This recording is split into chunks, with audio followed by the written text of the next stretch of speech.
Bismillahirrahmanirrahim. Assalamualaikum warahmatullahi wabarakatuh. Halo semuanya. Perkenalkan, kami dari kelompok 6 akan mempresentasikan hasil analisa kami tentang perusahaan PT Dirgantara Indonesia. Sebelumnya, kami dari kelompok 6 akan memperkenalkan diri. Ya, perkenalkan, nama saya Yoga Pratama dengan NIM 2019 0410 403 dari Prodi Manajemen kelas J. Perkenalkan, nama saya Ahmad Rijal Firdaus, NIM 2019 0410 432 dari Prodi Manajemen kelas J. Ya, perkenalkan, saya Ali Fajar Dayat, NIM 2019 041 049 dari Prodi Manajemen kelas J. Perkenalkan, nama saya Umar Al-Wafi, NIM 2019 0410 427 dari Manajemen kelas J. Perkenalkan, nama saya Muhammad Taib Oktavian dengan NIM 2019 04 10398 dari kelas J Manajemen. Assalamualaikum warahmatullahi wabarakatuh. Untuk pertama, saya akan menjelaskan apa itu perusahaan PT Dirgantara. PT Dirgantara Indonesia atau bisa disebut PT DI adalah PT industri yang pesawat terbang yang pertama dan satu-satunya di Indonesia dan di wilayah Asia Tenggara. Perusahaan ini memiliki pemerintah Indonesia. Didirikan pada 26 April 1976 dengan nama PT Industri Pesawat Terbang Nurtanio dan B.J. Habibie sebagai Presiden Direktur. Industri Pesawat Terbang Nurtanio kemudian berganti nama menjadi Industri Pesawat Terbang Nusantara atau bisa disebut IPTN pada 11 Oktober 1985. Setelah direstrukturisasi, IPTN kemudian berubah nama menjadi Dirgantara Indonesia pada 24 Agustus tahun 2000. Pada saat ini, PT Dirgantara terletak di Jalan Pajajaran nomor 154 yang berdekatan di Bandung, Jawa Barat. Dirgantara Indonesia tidak hanya memproduksi berbagai pesawat, tetapi juga helikopter, senjata, menyediakan pelatihan dan jasa pemeliharaan untuk mesin-mesin pesawat. Dirgantara Indonesia juga menjadi subkontraktor untuk industri-industri pesawat terbang besar di dunia seperti Boeing, Airbus, General Dynamics, Fokker, dan lain sebagainya. Dirgantara Indonesia pernah mempunyai karyawan sampai 16.000 orang. Karena krisis ekonomi yang melanda negara Indonesia, Dirgantara Indonesia melakukan rasionalisasi karyawannya hingga menjadi 4.000 karyawan. Di sini PT Dirgantara memiliki visi dan misi. Visi PT Dirgantara adalah menjadi pemimpin pasar pesawat turboprop kelas menengah dan ringan serta menjadi acuan dari perusahaan Dirgantara di wilayah Asia Pasifik dengan mengoptimalkan kompetensi industri dan komersial terbaik. Dan misinya sendiri sebagai pusat kompetensi dalam industri kedirgantaraan dan misi militer serta untuk aplikasi non-air force yang relevan. Sebagai pemain kunci di industri global yang memiliki aliansi strategi dengan industri kedirgantaraan kelas dunia lainnya dan memberikan produk dan jasa yang kompetitif dalam hal kualitas dan biaya. Ya, untuk selanjutnya saya lanjutkan untuk presentasi ke poin berikutnya ialah latar belakang dari PT Dirgantara Indonesia. Nah, sebelumnya kami melakukan penelitian pada PT Dirgantara Indonesia, di mana di sini kami sudah meneliti tentang bagaimana proses produksi seluruh perusahaan manufaktur di Indonesia sendiri, salah satunya ialah PT Dirgantara Indonesia. PT Dirgantara Indonesia merupakan perusahaan manufaktur yang bergerak di dalam bidang pembuatan pesawat untuk dalam negeri maupun luar negeri. PT Dirgantara Indonesia sendiri juga dikenal dengan PT DI. PT DI adalah salah satu perusahaan aerospace di Asia dengan kompetensi inti dalam desain dan pengembangan pesawat. pembuatan struktur pesawat, produksi pesawat, dan pengembangan pesawat. Untuk produksi pesawat sendiri, PT DI telah melakukan pembuatan layanan pesawat untuk sipil maupun militer, dari pesawat ringan maupun berat. Sejak didirikan tahun 1976, sebagai perusahaan milik negara atau BUMN, PT DI sendiri telah mengembangkan dan menyebarluaskan kemampuannya sebagai industri kedirgantaraan. PT DI yang berlokasi di Bandung ini telah memproduksi berbagai jenis pesawat, seperti pesawat CN-235 untuk transportasi sipil maupun militer, dan juga pesawat surveillance maritim, pesawat patroli maritim, dan pesawat penjaga pantai. Secara total, PT DI telah mengirimkan hampir 400 pesawat di seluruh dunia maupun di Indonesia. Dan PT DI sendiri salah satunya atau satu-satunya industri pesawat yang ada di Indonesia ataupun di Asia Tenggara. Perusahaan ini dimiliki oleh pemerintah Indonesia, sehingga perlu untuk mengetahui strategi dan penerapan keputusan operasional yang digunakan oleh PT Dirgantara itu sendiri. Dalam video ini, kami akan mengaitkan poin penting yang berkaitan dengan strategi, operasi, dan 10 keputusan manajemen operasi yang mendukung kegiatan operasional di dalam PT Dirgantara itu sendiri. Nah, di sini apa itu manajemen operasi? Manajemen operasi ialah merupakan serangkaian proses dalam menciptakan barang, jasa, atau kegiatan yang mengubah bentuk dengan menciptakan atau menambah manfaat suatu barang atau jasa yang akan digunakan untuk memenuhi kebutuhan manusia, serta berusaha untuk menyeimbangkan biaya dengan pendapatan untuk mencapai laba operasi yang lebih tinggi. Oleh karena itu, peran manajemen menjadi penting dalam posisinya, baik manajemen produksi, pemasaran, sumber daya manusia, maupun keuangan. Selain itu, manajemen merupakan salah satu fungsi penting di dalam perusahaan, apalagi manajemen operasi. Manajemen yang penting bagi sebuah organisasi atau perusahaan dalam memproduksi suatu barang ataupun kegiatan yang ada dalam perusahaan tersebut. Bismillahirrahmanirrahim. Selanjutnya saya akan menjelaskan apa tujuan manajemen operasi itu sendiri. Tujuan manajemen operasi ada 5. Yang pertama itu efisiensi. Efisiensi itu untuk meningkatkan efisien yang berkaitan dengan hal-hal yang dikerjakan atau diproduksi dalam perusahaan. Yang kedua itu productivity. Productivity yang mempunyai fungsi untuk diterapkan yang berpengaruh terhadap peningkatan produktivitas dalam sebuah perusahaan. Dan selanjutnya itu ekonomi. Ekonomi yang berfungsi untuk manajemen operasional yang dijalankan dengan baik dan benar, sambil bermanfaat dalam menghemat dan menekankan biaya produksi barang atau jasa dalam perusahaan. Manajemen operasional bisa membantu perusahaan dalam mengelola pengeluaran dan pemasukan sehingga bisnis berjalan dengan lancar. Selanjutnya yaitu quality. Quality yaitu manajemen operasional membantu perusahaan dalam meningkatkan kualitas perusahaan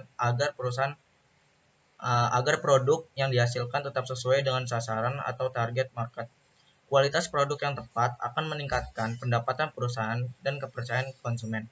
Selanjutnya itu reduce processing time. Processing time, manajemen operasional yang diterapkan dengan baik akan bermanfaat untuk mengurangi waktu proses produksi di dalam sebuah perusahaan sehingga bisa dimaksimalkan ke dalam aktivitas lain. Dan selanjutnya saya akan menjelaskan 10 keputusan manajemen operasional. Berdasarkan buku manajemen operasional karangan J. Heiser dan Barry Render tahun 2005, terdapat 10 keputusan strategis yang berkaitan dengan manajemen operasional. Yang pertama itu perancangan dan jasa. Proses perancangan barang dan jasa berpengaruh terhadap kualitas akhir produk dan jumlah SDM yang dibutuhkan untuk membuat produksi tersebut. Yang kedua itu penetapan kualitas. Kualitas produk harus ditetapkan pada saat proses pengerjaan produk, barang atau jasa. peraturan dan prosedur dilakukan untuk melakukan identifikasi serta mencapai standar yang kualitas tersebut, sehingga penentuan kualitas harus dilaksanakan pada saat perancangan produk dan perancangan proses. Yang ketiga yaitu perancangan proses dan kapasitas.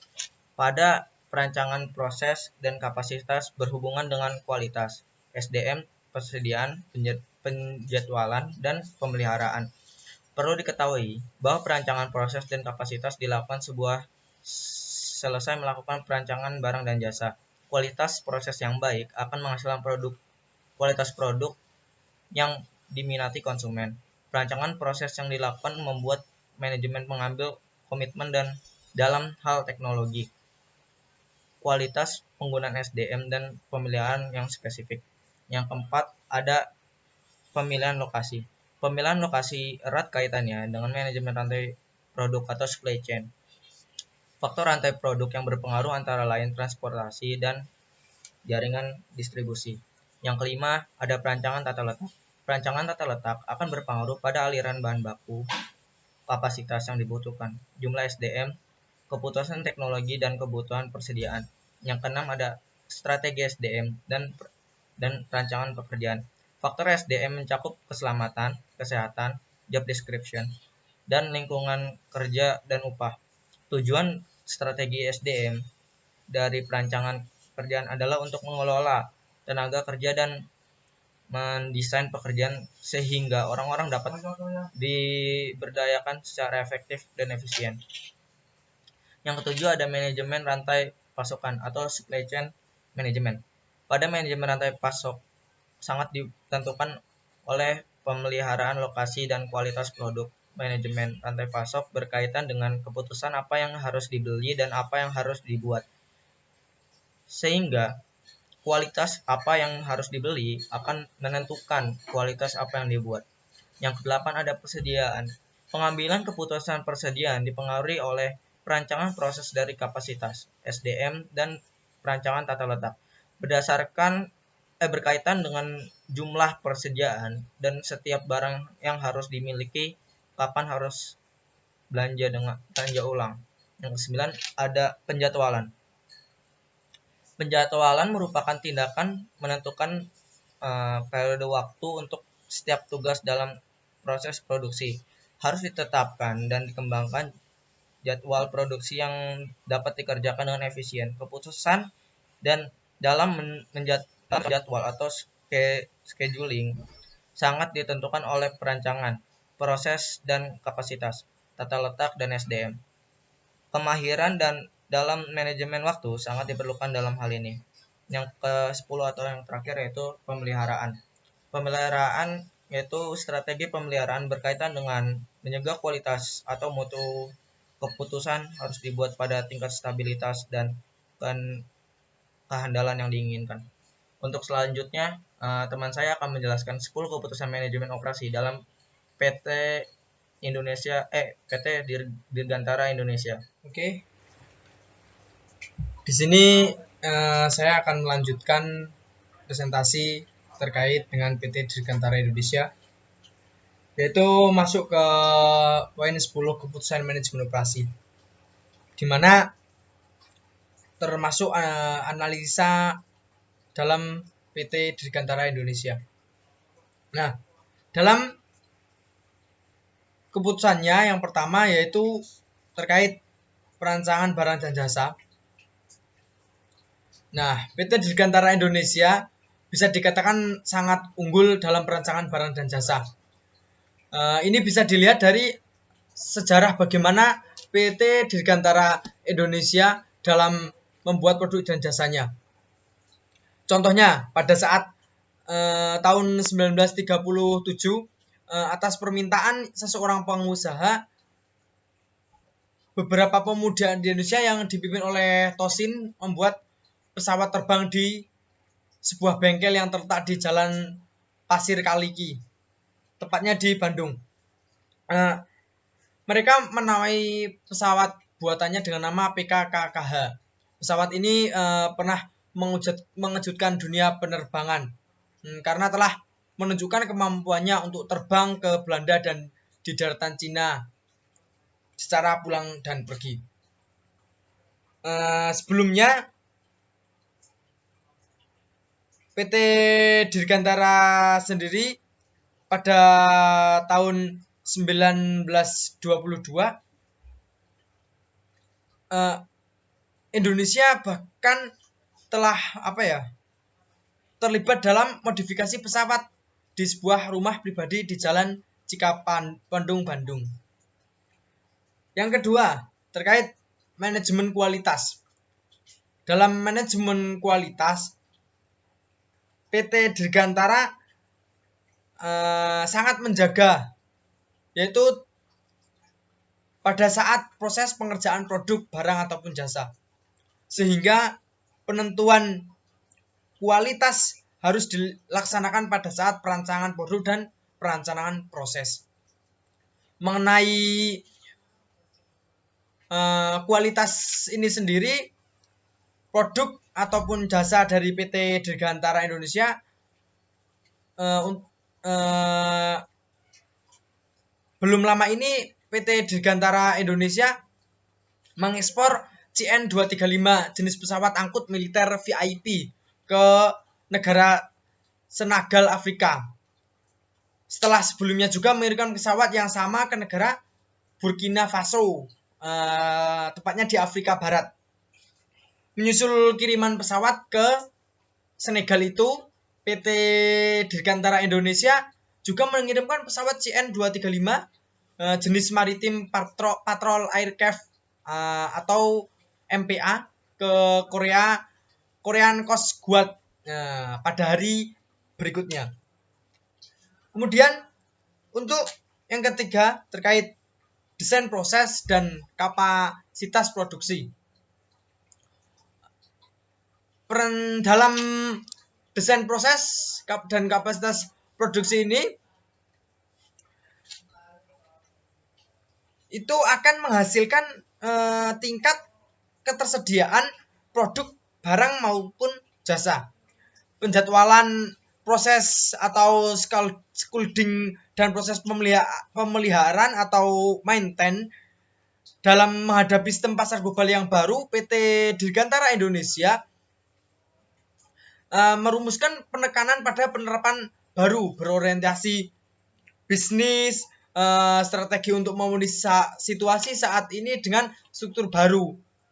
Program restrukturisasi meliputi orientasi bisnis, perampingan, dan menyusun sumber daya manusia dengan beban kerja yang tersedia dan berdasarkan kapasitas pasar yang lebih terfokus dengan misi bisnis terkonsentrasi.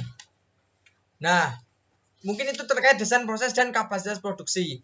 Nah, untuk yang keempat tentang perencanaan tata letak. Nah, dalam perencanaan tata letak, PT Dirgantara Indonesia itu terdapat 5 poin dalam perencanaan tata letak. Yang pertama yaitu gudang penyiapan, yaitu berfungsi sebagaimana sebelum bahan baku diproses menjadi komponen terlebih dahulu, maka akan dilakukan evaluasi dan pengujian quality produknya melalui destruction inspection maupun non-destruction inspection. Pengujian ini dimasukkan untuk mengetahui kualitas dan adanya korosi barang tersebut. Yang selanjutnya, bahan baku tersebut ditempatkan ke gudang penyimpanan sesuai dengan spesifikasinya. Nah, kemudian poin yang kedua dalam perencanaan tata letak yaitu akan ada proses pre-cutting atau pemotongan.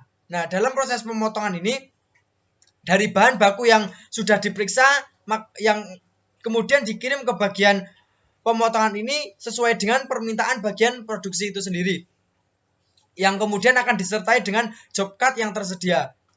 Proses pemotongan ini dilaksanakan antara lain untuk menghemat bahan yang diproses, memudahkan pelaksanaan dan pengontrolan bahan. Bahan yang telah dipotong kemudian akan diperiksa kembali oleh quality assurance dan dikirim ke fabrikasi untuk proses selanjutnya. Nah, untuk proses selanjutnya terkait perencanaan tata letak yaitu masuk ke fabrikasi. Nah, di bagian fabrikasi ini bertugas untuk membuat komponen pesawat terbang dan helikopter serta membuat dan menyiapkan tool dan jig sebagai alat bantu pembuatan komponen. Pembuatan komponen ini dilakukan melalui proses pemesinan. Ada proses pemesinan dan juga proses secara manual. Nah, dan proses pemesinan ini bukan hanya tentang proses fabrikasi bukan cuma tentang dengan mesin, tapi juga ya mau adanya dengan mesin dan tidak dengan mesin, ataupun dengan matching shop maupun set mental forming. Nah, terkait perencanaan tata letak, poin yang selanjutnya yang keempat tentang rotary wing. Dalam rotary wing ini bertugas untuk merakit pesawat helikopter dari struktur awal sampai ke final, yang kemudian ini termasuk di dalam ini merakitnya termasuk dalam mesinnya, sistem elektrik dan sistem avionik dan juga interior dan lain sebagainya. Dalam perakitan yang disesuaikan dengan pesanan atau kebutuhan pemesan yang disesuaikan dengan misi dan fungsi pesawat tersebut dalam operasi. Yang terakhir terkait perencanaan tata letak yaitu memikirkan juga tentang fixed wing. Dalam fixed wing ini bertugas merakit pesawat bersayap agar tetap dan proses perakitannya tuh sama seperti poin selanjutnya, sama seperti rotary wing, hampir sama dengan itu. Nah, untuk selanjutnya terkait persediaan. Dalam persediaan ini sendiri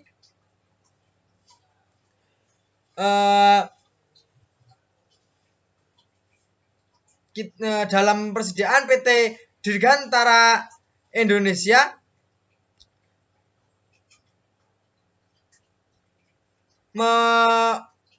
melibatkan berbagai apa yang harus disediakan dan lain sebagainya, di mana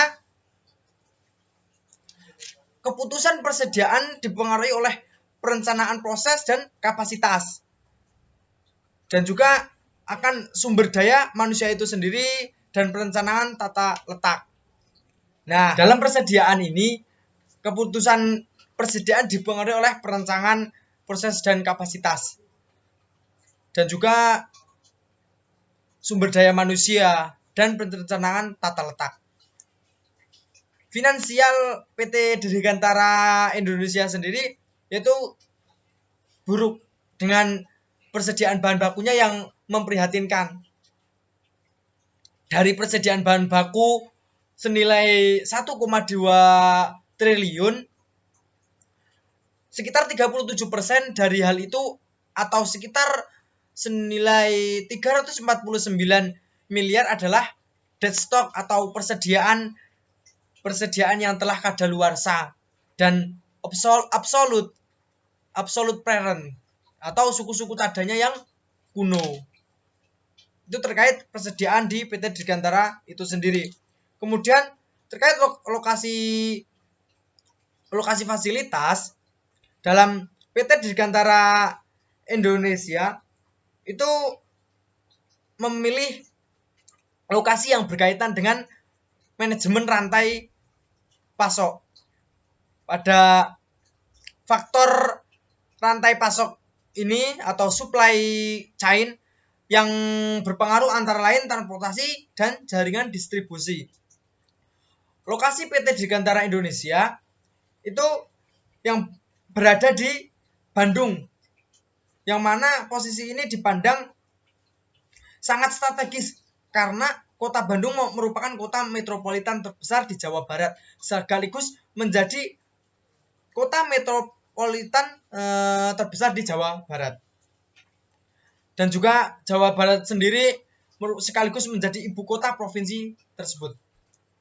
Kota ini terletak di 140 km sebelah tenggara Jakarta dan Surabaya menurut jumlah penduduk.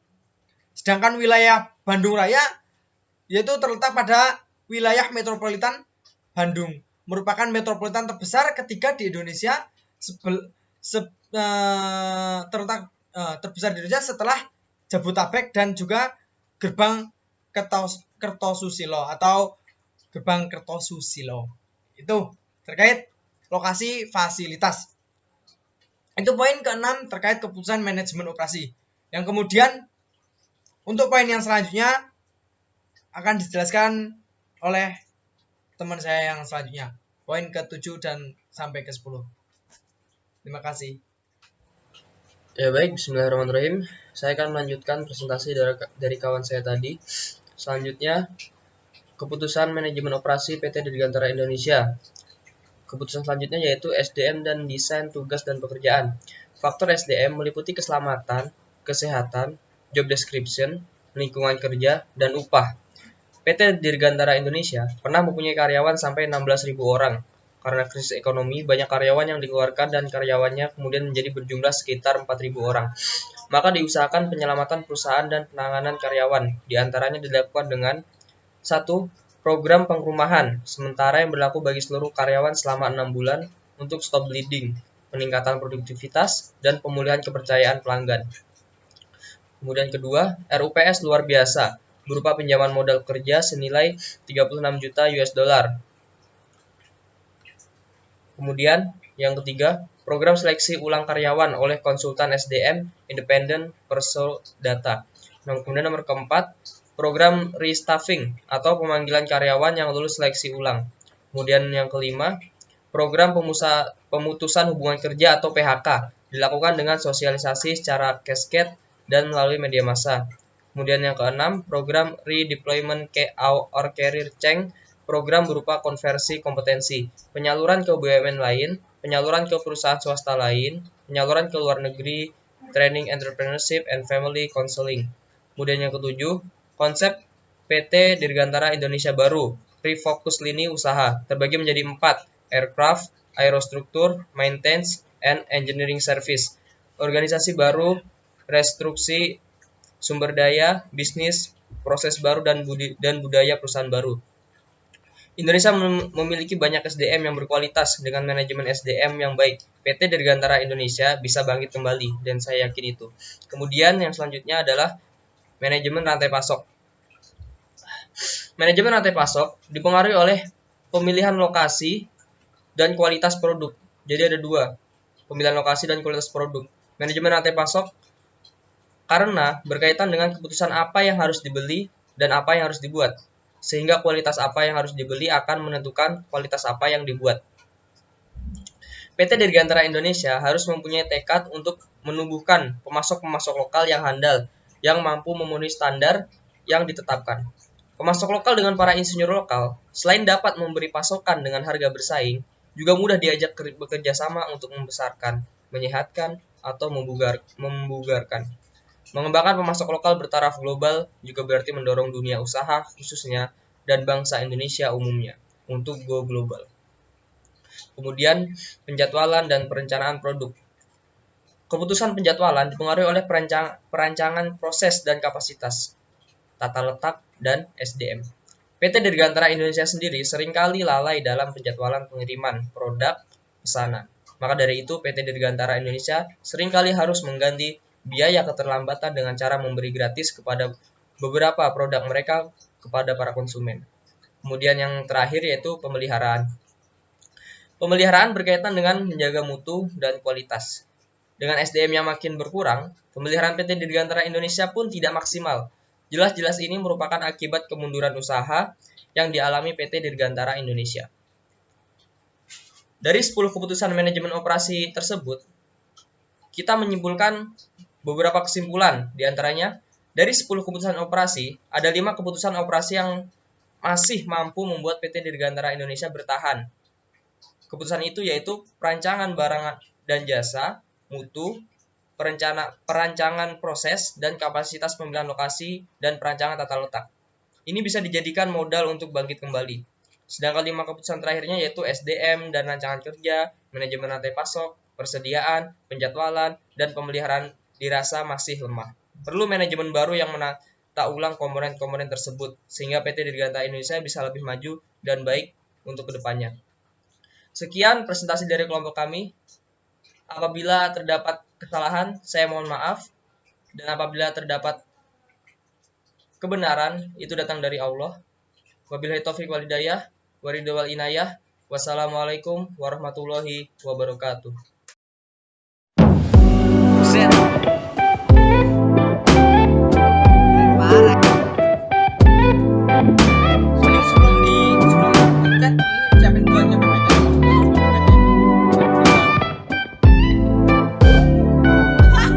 I didn't know much about love. I knew nothing about it till I'm falling so hard into